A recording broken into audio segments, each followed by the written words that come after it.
우리를 불안과 두려움에 빠뜨리는 수많은 인생의 문제들이 있습니다. 여러분 중에 단 한 사람도 문제를 가지고 있지 않는 사람은 없을 것입니다. 그런데 그 수많은 문제들 가운데서 저와 여러분을 단연 두려움에 빠뜨리고 있는 문제가 있다면 그것은 바로 죽음의 문제입니다. 여러분들이 마치 죽지 않는 것처럼 슈퍼맨처럼 그렇게 열심히 열정적으로 살아가고 있지만 저와 여러분의 인생에 순식간에 죽음이 사형이 선고되고 나면 저와 여러분의 삶의 모든 우선순위는 달라지게 됩니다. 여러분이 좋아했던 것, 싫어했던 것, 그 모든 기준도 달라지게 되어 있습니다. 여러분이 시간을 쏟아 부었던 것, 여러분이 열정을 쏟아 부었던 그 모든 일들도 완전히 달라지기 시작합니다. 죽음은 그렇게 우리에게 엄청난 공포와 위력을 가지고 있습니다. 불교의 석가모니도 죽었고 그 무덤이 인도의 능수 해변에 있습니다. 유교의 공자도 죽었고 그의 무덤은 중국의 산둥성에 있습니다. 이슬람의 창시자 마호멧도 죽었고 그의 무덤은 사우디아라비아의 메카에 위치하고 있습니다. 놀랍게도 모든 종교를 창시한 창시자 중에 단 한 분, 예수님만 무덤을 가지고 있지 않습니다. 그는 잠시 다른 사람의 무덤을 빌리기는 하셨지만 그는 죽음에서 부활하셨기 때문에 지금까지도 주님의 무덤은 존재하지 않는 것입니다. 그래서 기독교를 부활의 종교다라고 말합니다. 여러분, 오직 기독교만 부활이 있습니다. 다른 그 어떤 종교도 이 죽음을 이기지 못하고 이 사망의 권세를 이기지 못하고 부활하지 못했습니다. 기독교만 부활의 종교라고 하고 전 세계가 이 부활절을 기뻐하며 함께 하나님을 높여 예배합니다. 그렇기 때문에 기독교야말로 종교 중에 종교요, 절대적인 종교이며 이 땅에 진리가 딱 하나 있다고 한다면 그것은 바로 기독교의 진리, 절대 진리일 것입니다. 요한복음 14장 6절은 이렇게 말씀합니다. 예수께서 이르시되 내가 곧 길이요 진리요 생명이니 나로 말미암지 않고는 아버지께로 올 자가 없느니라. 사람들은 이러한 말씀을 들으면서 기독교가 독선적이라고 말합니다. 왜 자신들만 옳다고 주장하느냐고 기독교를 핍박하고 이 진리를 증거하는 저와 여러분을 핍박하기도 합니다. 과연 그럴까요? 과연 그렇게 말할 수 있는 것일까요? 미국의 콜로라도주에 산불이 났습니다. 헬기가 떴어요. 우리나라에도 얼마 전 굉장히 큰 불이 났죠. 조난당한 사람들에게 빨간 밧줄을 내렸습니다. 그리고 이렇게 방송을 합니다. 오직 살 길은 하나뿐입니다. 이 빨간 밧줄을 잡으셔야 합니다. 라고 방송했습니다. 사람들은 일사불란하게 그 빨간 밧줄을 잡고 올라와 살 수 있었습니다. 그들 중 그 누구도 그 빨간 밧줄을 잡으라는 방송에 독선적이다. 왜 우리가 그 밧줄만 잡아야 되느냐? 왜 우리가 다른 선택을 할 수 없느냐? 라고 주장하는 사람은 단 한 사람도 없었습니다. 제가 나름 등산을 좋아하고 산을 오르는 걸 좋아해서 수락산에 올랐습니다. 수락산에는 기차바위라고 하는 무서운 바위가 있습니다. 밧줄이 있죠. 그런데 여러분, 밧줄 몇 가닥이 내려와 있는데 그 밧줄 중에 밑에다 이렇게 써놓았다면 어떨까요? 이 밧줄만 잡아야 안전하게 등산할 수 있습니다. 정상에 오를 수 있습니다. 라고 써놓았다고 한다면 여러분 어떻게 하시겠어요? 다른 밧줄을 잡고 올라갈 자신 있는 분 계세요? 여러분 중에? 아니, 왜 그렇다는 거예요? 왜 그렇게 독선적인 주장을 하고 있어요? 나는 얼마든지 다른 밧줄을 타고 올라갈 수 있어요. 라고 그 경고문에도 불구하고 여러분이 그런 선택을 할 수 있는 사람이 있을까요? 저는 단 한 사람도 여러분 가운데 그런 선택을 할 수 있는 사람은 없을 것이라고 생각합니다. 맞습니다. 기독교는 독선적입니다. 독선적이어야만 합니다. 왜냐하면 그래야만 여러분이 살 수 있고 그래야만 여러분을 살릴 수 있기 때문에 주님은 진리를 독선적으로 선포하고 주장하고 있습니다. 저와 여러분에게 하나님이 이 진리를 알게 하시고 이 진리 안에 거하게 하시고 우리가 이 은혜와 축복 안에 거하며 이렇게 예배자로 살아갈 수 있다는 사실이 얼마나 놀라운 축복이요 은혜인지 모릅니다.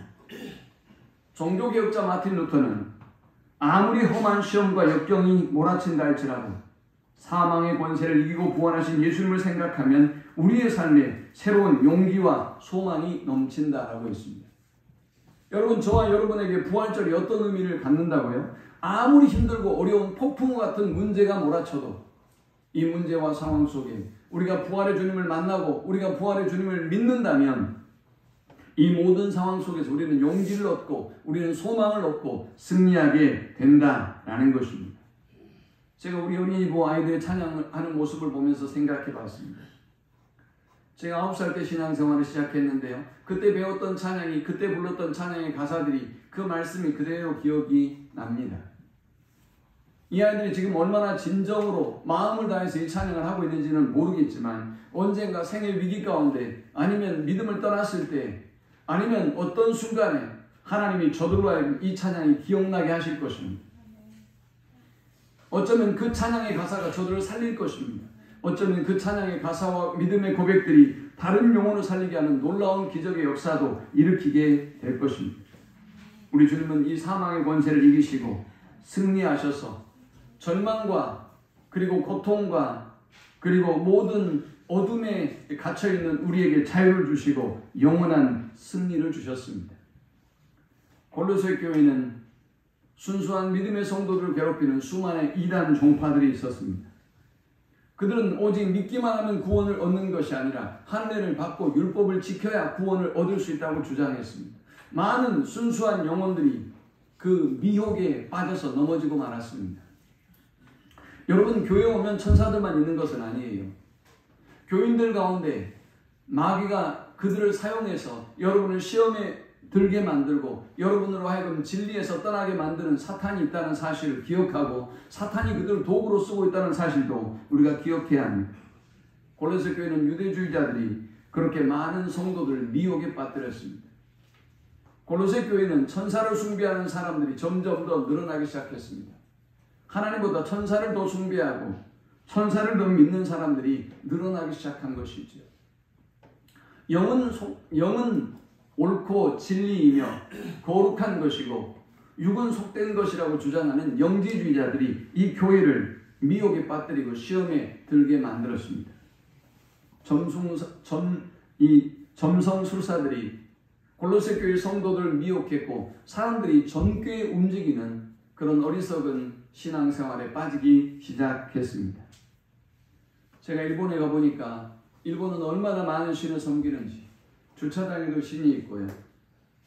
그리고 담벼락에도 신주를 모시고 있고요. 다 신이에요. 이 방에 가도 신이고 저 방에 가도 신이죠. 그들은 그렇게 많은 신을 모시고 있으면서도 여전히 불안합니다. 내가 모르는 신, 내가 섬기지 않는 어떤 신이 나에게 재앙과 해를 가할까 두려움에 빠져 있습니다. 오늘 여러분들이 신앙생활 하고 있지만 오늘 여러분이 예배자로 하나님 앞에 서 있지만 그런 불안과 두려움을 가지고 있지는 않는지요? 여전히 통계상 40%에 해당하는 그리스도인들이 점술에 빠져 있다고 해요. 점을 보러 다니고 있어요. 이 얼마나 어리석은 일입니까? 이렇게 미혹에 빠져 있는 골로새 교회에게 하나님은 사도 바울을 통해서 오늘 이 골로새서의 말씀을 주셨습니다. 너희는 미혹에 빠지지 말고 오직 우리의 죄를 위하여 죽으시고 부활하신 예수 그리스도만 믿고 예수 그리스도만 붙잡으면 우리는 믿음으로 승리하는 삶을 살 수 있다라고 증거하고 있는 것입니다. 왜 전 세계적으로 이 부활절을 연합으로 지키고 함께 예배하며 기뻐하고 있는 것일까요? 계란을 삶고 이 부활의 소식을 증거하며 예배에 초청하고 이 부활의 주님을 선포하는 것일까요? 과연 부활이 우리에게 가져다주는 승리가 무엇이기에 이 부활절을 전 세계가 열렬하게 하나님을 경외하며 섬기고 있는지 우리는 이 본문을 중심으로 살펴보려고 합니다. 먼저 부활이 우리에게 주는 승리는 죽음으로부터의 승리입니다. 오늘 2장 12절에 너희가 세대로 그리스도와 함께 장사되고 또 죽은 자들 가운데서 그를 일으키신 하나님의 역사를 믿음으로 말미암아 그 안에서 함께 일으키심을 받았느니라 했습니다. 우리는 예수께서 죽으시고 부활하셨다는 사실을 믿는 믿음으로 말미암아 우리는 이 죽음의 권세를 이길 수 있고 이 부활의 능력을 경험하며 살아갈 수 있다는 것입니다. 여러분 12절을 잘 보세요. 아무리 여러분이 신앙생활을 오래 하셔도, 여러분들이 열심히 하셔도, 여러분이 어떤 직분을 가지고 계셔도 이 주님의 부활의 능력을 경험할 수가 없어요. 어떤 사람이 이 부활의 능력을 경험할 수 있다고요? 그를 일으키신 하나님의 역사를 믿음으로 말미암아, 그를 일으키신 하나님의 역사를 믿음으로 말미암아 저와 여러분을 위하여 죽으시고 부활하신 그의 역사를 믿는 사람만이 이 부활의 능력을 경험할 수 있다라는 것입니다. 그런 사람만이 영원히 죽을 수밖에 없는 그 죽음의 상태에서 주님의 부활과 더불어 함께 일으키심을 있는 역사를 경험하는 역사를 우리가 누리게 된다라고 말씀하고 있습니다. 사랑하는 여러분, 여러분은 부활을 믿으시는지, 진짜 믿으시는지, 여러분이 부활을 믿는다면 이렇게 살아가지 않을 것입니다. 우리는 시간을 이렇게 쓰지 않을 것입니다. 우리의 건강을 이렇게 소진하지 않을 것입니다. 우리의 물질을 이렇게 사용하지 않을 것입니다. 마치 부활이 없는 것처럼 살아가고 있지는 않는지 우리는 우리 자신을 살펴보고 주님께로 돌아가야 하겠습니다. 요한복음 11장 25절을 말씀합니다. 예수께서 가라사대 나는 부활이요 생명이 나를 믿는 자는 죽어도 살겠고 무릇 살아서 나를 믿는 자는 영원히 죽지 아니하리니 이것을 내가 믿느냐. 부활의 믿음을 가지고 있는 사람은 영원히 죽지 않는 복과 은혜를 우리에게 주신다라고 말씀하고 있습니다. 로마서 8장 11절에도 예수를 죽은 자 가운데 살리신 이의 영이 너희 안에 거하시면 그리스도 예수를 죽은 자 가운데 살리신 이가 너희 안에 거하시는 그의 영으로 말미암아 너희 죽을 몸도 살리시리라 했어요. 오늘 우리가 그분의 말씀을 믿고 그분 안에 거하면 우리의 죽을 몸도 살리시겠다고 주님이 약속하고 있습니다.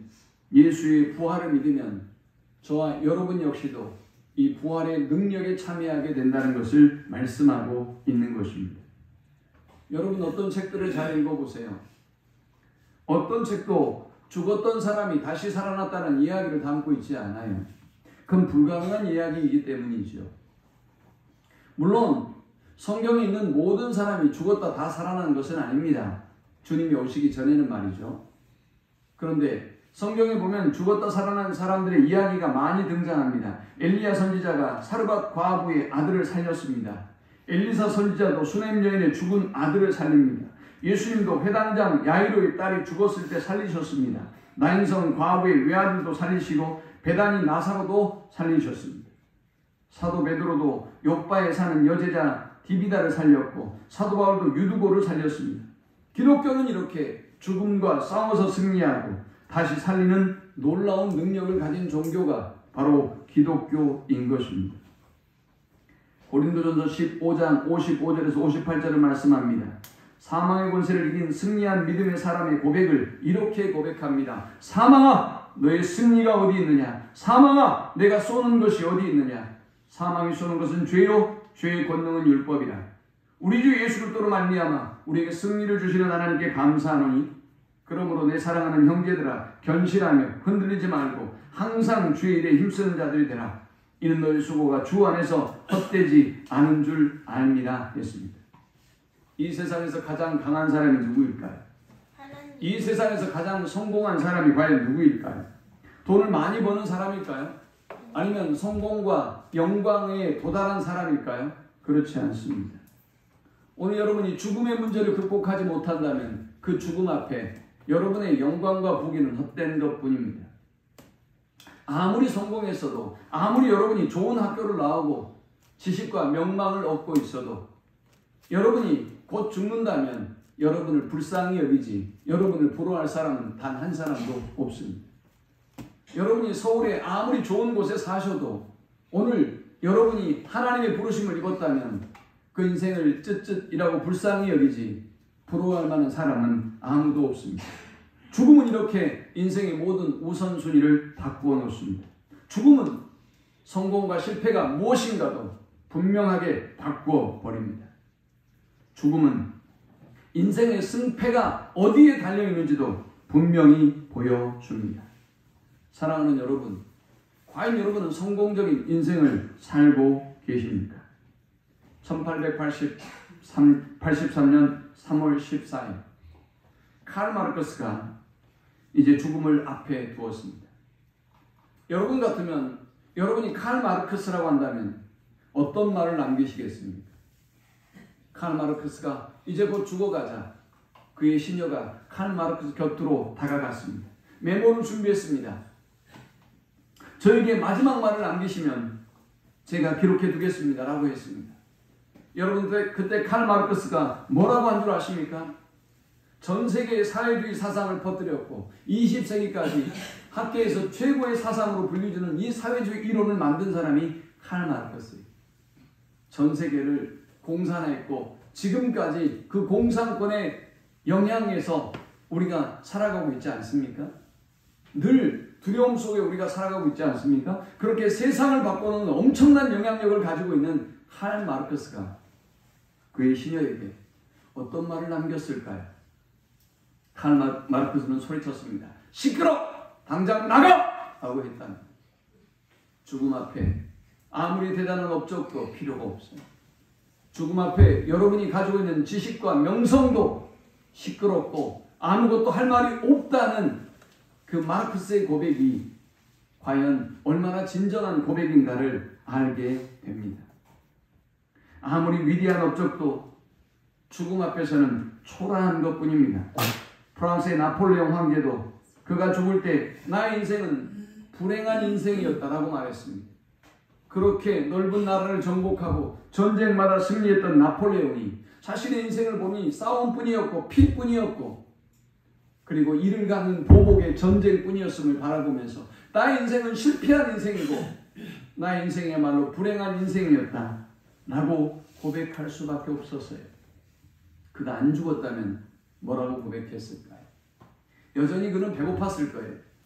여전히 그는 더 승리하고 싶었을 것이고 여전히 더 많은 땅을 요구했을지도 모릅니다. 중국의 장개석 총통도 영웅이란 용감하게 실패하는 자다라고 말했습니다. 그 말이 무슨 얘기입니까? 이 장개석 총통이 자신의 인생을 실패한 인생이라고 말하고 있는 것입니다. 철학자 사르트르는 죽음 앞에서 어떤 모습을 보였을까요? 그는 이 죽음 앞에서 불안과 공포에 떨었습니다. 사람들에게 소리를 지르고 비명을 질렀습니다. 그리고 정신병에 시달리면서 마지막 삶을 마감합니다. 많은 사람에게 생이 무엇인지 철학적 대답을 주었던 그가 이 죽음 앞에서는 불안과 두려움, 우울증에 시달리며 살았습니다. 그런데 사랑하는 여러분, 이 죽음의 문제를 해결함을 받은 그리스도인들은 과연 이 죽음에 대해서 어떻게 이야기했을까요? 요한 웨슬리는 88세의 하나님의 부르심을 받으면서 이렇게 고백합니다. 모든 것 중에 가장 좋은 것은 하나님이 우리와 함께 하신다는 사실이다. 그는 그렇게 평안하게 하나님의 부르심을 받았습니다. 자신의 모든 인생을 돌아보건대 모든 것 다 좋았지만 하나님과 함께하는 것이 최고의 기쁨이요 가장 좋은 일이었다고 고백하고 있는 것입니다. D.L. 무디 박사님은 나는 죽는 것이 아니라 더 높은 곳으로 옮겨간다 라고 그의 죽음에 대해서 이야기했습니다. 죽은 것이 단전이 아니라 더 높은 곳으로 옮겨간다고 생각했기 때문에 그는 조금도 죽음을 두려워하지 않았던 것입니다. 존 칼빈도 주님 나는 더할 수 없이 만족합니다 라고 고백하고 그의 삶을 마감합니다. 이것이 죽음의 권세를 이긴 그 부활의 주님을 믿는 믿음의 사람들의 믿음의 고백인 것입니다. 김알란 박사도 세상을 떠나면서 내가 죽었다고 장송곡을 부르지 말라, 승리의 행진곡을 불러달라 라고 유언을 남겼고 이화여대는 이 김알란 여사의 마지막 장례를 치르면서 정말 천국 환송곡을 행진곡을 부르며 그녀를 천국으로 보냈습니다. 누구나 죽음을 맞이하지만 이 주님의 죽음과 부활을 믿는 사람이 바라보는 죽음에 대한 태도와 주님을 믿지 않는 사람의 이 죽음에 대한 태도는 이렇게 현격한 차이를 보이고 있습니다. 두 번째, 이 부활이 어떤 승리를 의미할까요? 이 부활은 두 번째 죄로부터의 승리를 가져다 주었습니다. 골로새서 2장 13절 또 범죄와 육체의 무할례로 죽었던 너희를 하나님이 그와 함께 살리시고 우리의 모든 죄를 사하시고 했습니다. 우리의 모든 죄를 사하셨다라고 말씀합니다. 사도 바울은 경건하게 살고 싶었습니다. 사도 바울은 믿음으로 살고 싶었습니다. 그러나 참 그가 되지 않는 것이 있었어요. 그의 생각대로 그의 마음대로 되어지지 않았던 것입니다. 결과적으로 살고 나면 또 육적인 삶이었고 또 실패한 삶이었다는 것을 그는 처절하게 경험하게 됩니다. 그는 로마서 7장에서 탄식하고 있습니다. 7장 15절에 내가 행하는 것을 내가 알지 못하노니 곧 내가 원하는 것을 행하지 아니하고 도리어 미워하는 것을 행함이라. 만일 내가 원하지 아니하는 그것을 행하면 내가 이로써 율법이 선한 것을 시인하노니 이제는 그것을 행하는 자가 내가 아니요 내 속에 거하는 죄이라. 내 속과 내 육신에 선한 것이 거하지 아니하는 줄 아노니 원함은 내게 있으나 선을 행하는 것은 없노라. 내가 원하는 바 선은 행하지 아니하고 도리어 원하지 아니하는 바 악을 행하는도다. 바울은 너무 힘들었습니다. 하나님의 말씀대로 선을 행하고 싶었는데 정작 자신의 삶의 결과를 보면 악이었습니다. 로마서 7장 24절에 그의 절망을 그는 이렇게 고백합니다. 오라 나는 곤고한 사람이로다. 이 사망의 몸에서 누가 나를 건져내랴. 저와 여러분의 삶을 보아도 우리는 선을 행하고 싶고 말씀대로 살고 싶어도 우리가 그리할 수 없다는 것을 너무나 잘 알고 있습니다. 그러나 이 바울의 탄식과 절망은 예수 그리스도의 죽음과 부활을 통해서 새로운 전환점을 맞이하게 됩니다. 에베소서 2장 5절 6절에서 허물로 죽은 우리를 그리스도 예수 안에서 살리셨고 너희가 은혜로 구원을 얻은 것이라 또 함께 일으키사 그리스도 예수 안에서 함께 하늘에 앉히시니 했습니다. 그는 그리스도 예수께서 죄와 허물로 죽었던 우리를 살리셨다고 고백하고 있습니다. 로마서 7장 8장에 그는 이제 새로운 감사, 새로운 찬양을 하나님 앞에 올려드리고 있는 것입니다. 로마서 7장 25절에 우리 주 예수 그리스도로 말미암아 하나님께 감사하리로다. 그런즉 내 자신이 마음으로는 하나님의 법을 육신으로는 죄의 법을 섬기노라 했습니다. 예수님의 도움 없이는 예수께서 죽으셨다 부활하셨다는 이 사실을 믿는 믿음이 없이는 우리가 하나님 앞에 구원을 받을 수 없습니다. 아무리 봉사하고 아무리 열심을 해도 우리는 사함을 얻을 수도 없고 천국에 갈 수도 없고 영원한 생명을 얻을 수도 없습니다. 그러나 이제 바울은 로마서 8장 1절에서 4절 이렇게 고백합니다.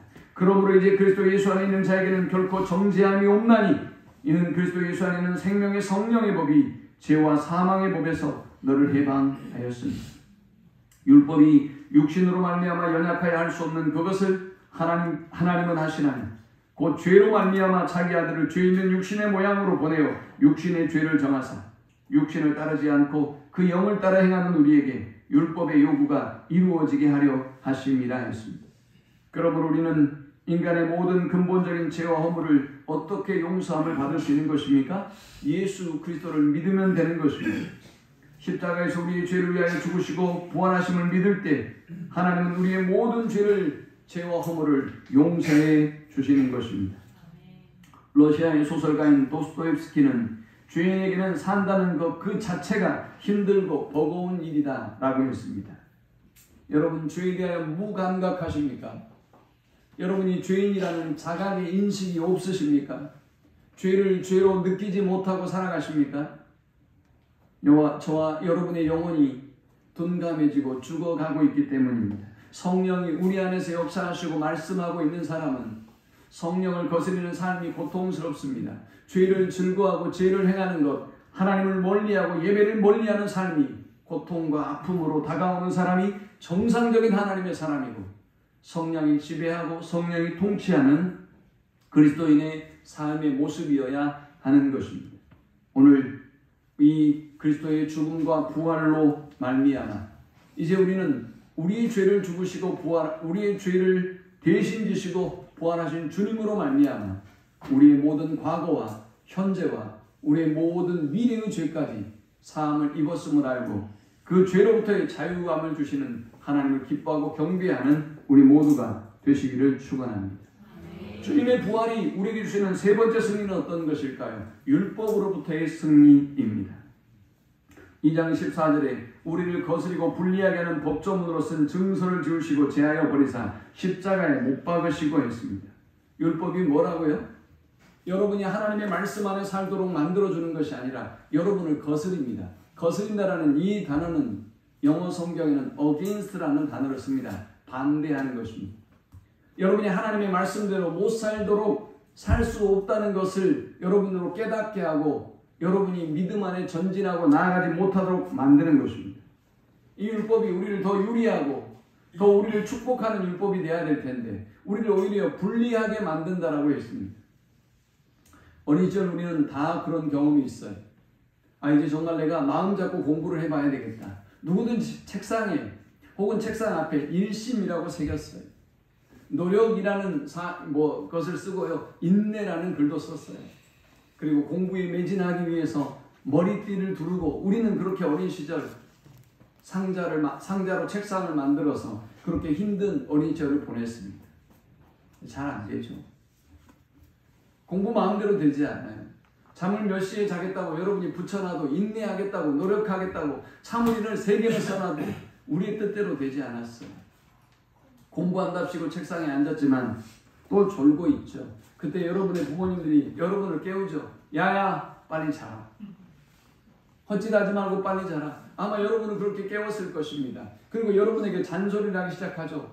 참는 다음에 인내한 다음에 노력한 다음에 이제 일심으로 공부한 다음에 몇 시 전에는 자지 않는다고 여기 써놨잖아. 너 왜 그렇게 있어? 라고 여러분을 꾸짖었을 때가 있었을 것입니다. 그런데 문제는 뭘까요? 그 다음 날도 또 잡니다.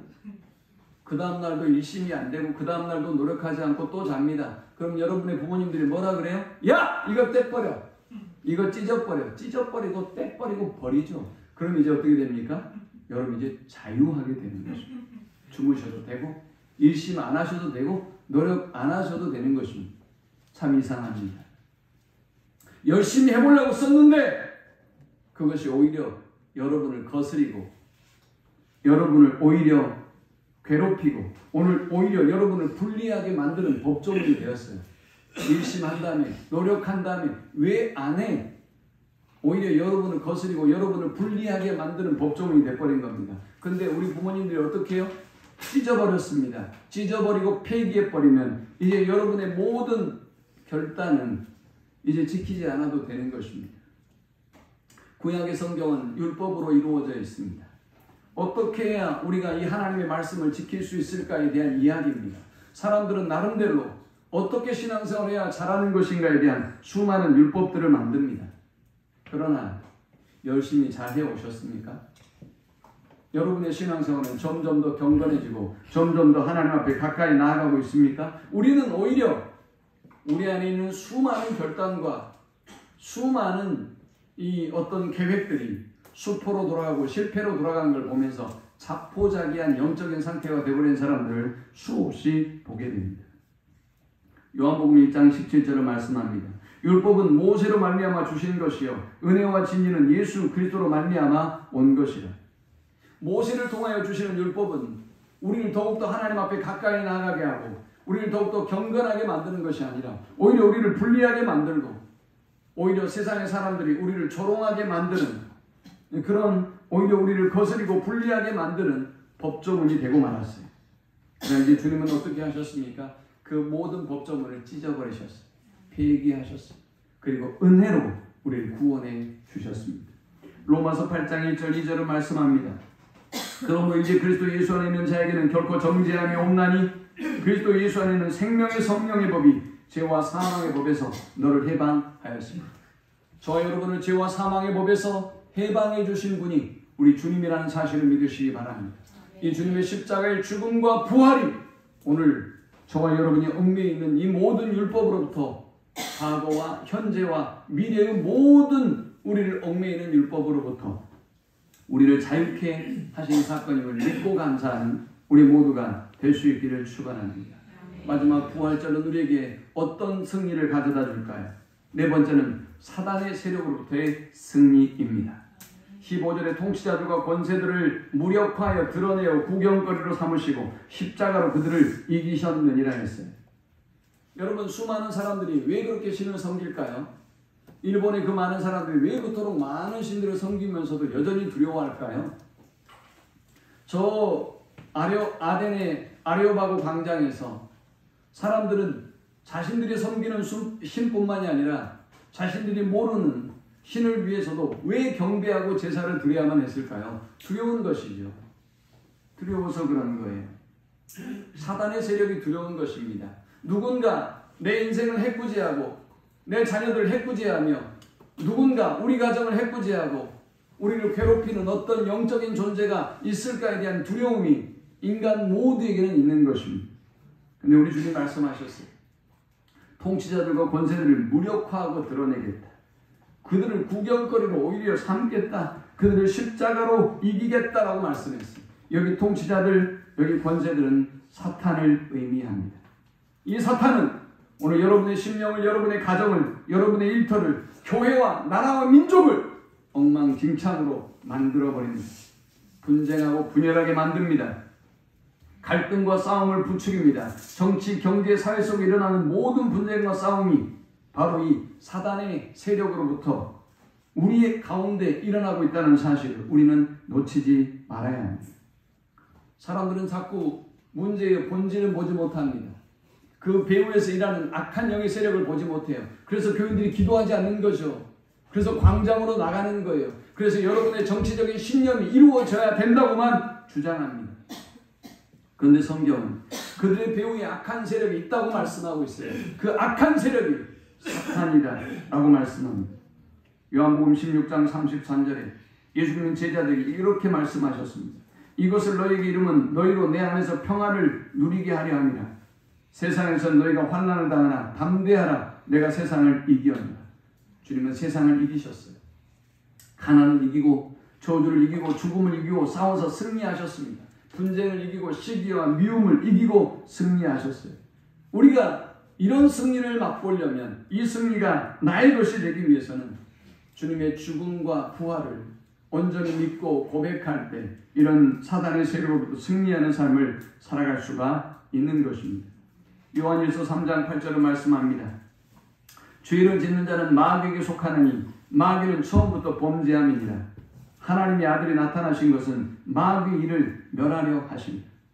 하나님의 아들이 나타나는 것은 마귀의 일을 멸하기 위하여 나타나신 거예요.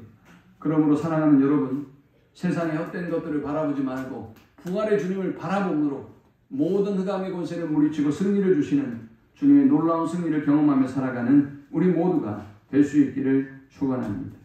승리자인 예수님은 여러분의 인생이 항상 승리하고 은혜와 평강이 넘치는 삶을 살기를 원합니다. 예레미야 29장 11절 13절을 말씀합니다. 여호와의 말씀이니라. 너희를 향한 나의 생각을 내가 아나니 평안이요 재앙이 아니니라. 너희에게 미래와 희망을 주는 것이니라. 너희가 내게 부르짖으면 내게 와서 기도하면 내가 너희들의 기도를 들을 것이요 너희가 온 마음으로 나를 구하면 나를 찾을 것이요 나를 만나리라 라고 했습니다. 저와 여러분은 인생의 실패자가 아닙니다. 저와 여러분은 불행한 사람도 아닙니다. 저와 여러분은 버림받은 인생도 아닙니다. 예수님의 십자가의 죽으심을 통해서 저와 여러분을 얼마나 사랑하시는지, 저와 여러분을 얼마나 귀히 여기시는지, 저와 여러분을 향한 얼마나 놀라운 계획을 갖고 있는지 주님은 분명히 보여주시고 확증해 주셨기 때문입니다. 미국 켄터키 주립정신병원에 캐롤이라고 하는 30대 후반의 여자가 입원했습니다. 이 여자는 광기 우울증에 시달리고 있었습니다. 광기 우울증은 평소에는 얌전합니다. 그러나 한번 발작이 시작되면 성격이 거칠어집니다. 물건을 집어던지기도 하고 칼을 들고 다니기도 합니다. 다른 사람을 위협하기도 했습니다. 그리고 아주 깊은 우울증 때문에 도저히 그녀는 이제 일상적인 생활을 할 수 없는 상태가 되었습니다. 그녀는 직장을 다니다 해고당했습니다. 남편한테는 이혼을 당했습니다.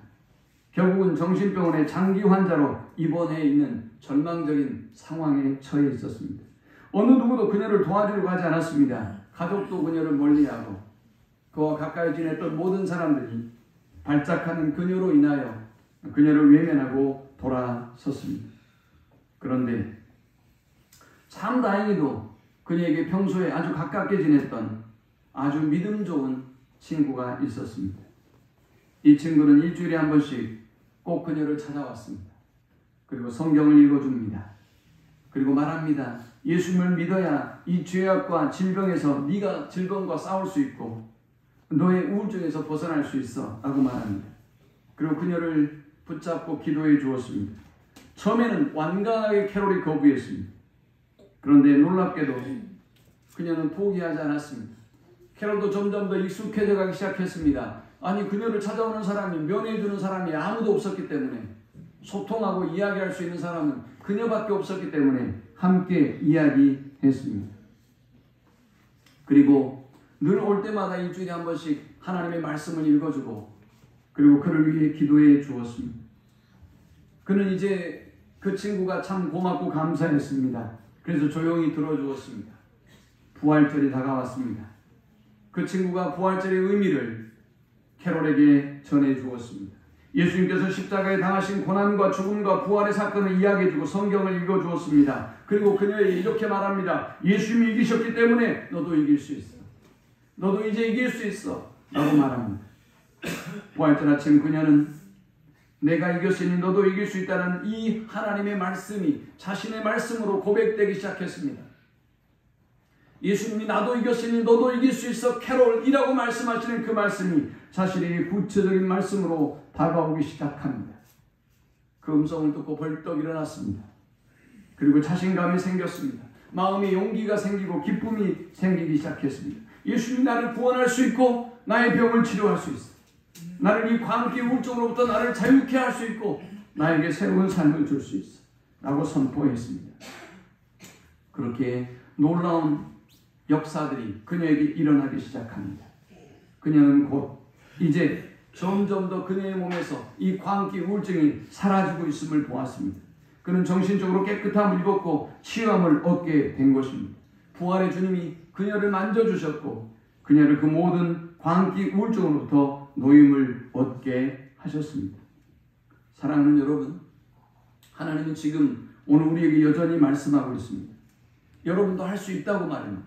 승리하신 주님이 사단의 권세를 이기고 승리하셨기 때문에 저와 여러분이 처해 있는 어떤 상황에서도 너의 능력이 아니라 너의 힘이 아니라 나와 함께 내가 주는 능력으로 말미암아 너는 모든 것을 할 수 있어 라고 선언하고 계십니다. 말씀을 맺습니다. 부활절은 오늘 저와 여러분이 늘 깨닫고 생각하고 있지는 않지만 우리 죽음의 문제를 해결해 주신 사망의 권세를 이기신 승리의 사건입니다. 부활절은 평생 죄의 문제에 허덕이고 살아가야 될 우리가 이 죄로부터 노임을 얻은 아주 놀라운 은혜의 사건입니다.